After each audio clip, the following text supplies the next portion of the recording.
Welcome to the Finance Facilitator. Today, we're diving into the shadowy world of international crime.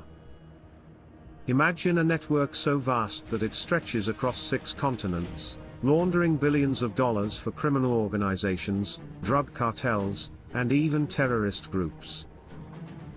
This is the story of Altaf Khanani, one of the most notorious money launderers in modern history. Stay tuned as we uncover how this global criminal empire was brought to its knees. Altaf Khanani was born in Karachi, Pakistan, a city known for its bustling commerce but also its deep-seated corruption and crime. Growing up in such an environment, Khanani found himself drawn to the financial world, but not the legitimate kind. Instead, he became a master of money laundering, using his firm, Khanani & Kalia International, to move money for some of the world's most dangerous criminals. But what could drive someone to choose such a dangerous path? Let's take a closer look at his early life. Khanani grew up in a challenging environment where corruption was often seen as a way of life. His family, though involved in legitimate business, was well acquainted with the underworld, which may have influenced his turn towards illicit activities. So, how did Altaf Khanani's network operate? The core of his scheme was the Hawala system, a method of transferring money that's been around for centuries.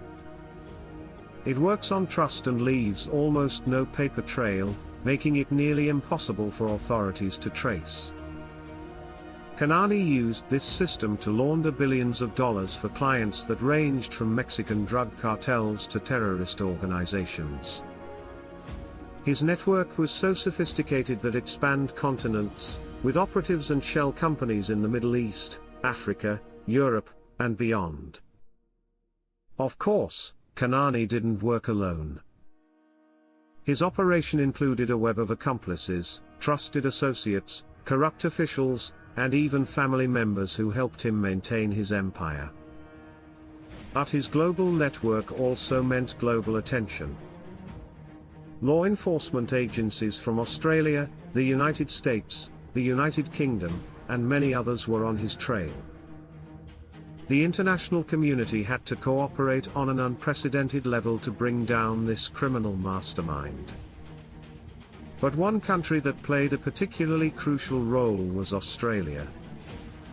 The Australian Federal Police, alongside the Australian Crime Commission, were instrumental in uncovering Khanani's operations within their borders.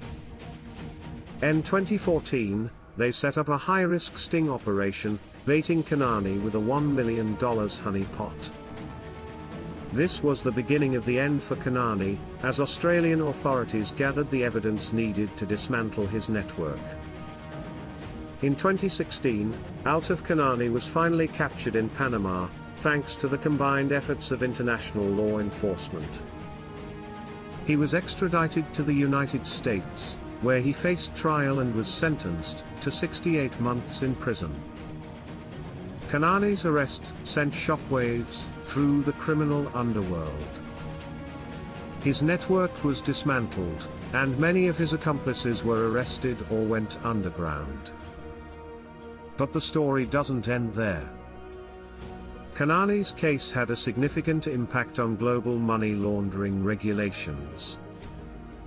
In Australia, it led to stricter laws and increased scrutiny of financial transactions.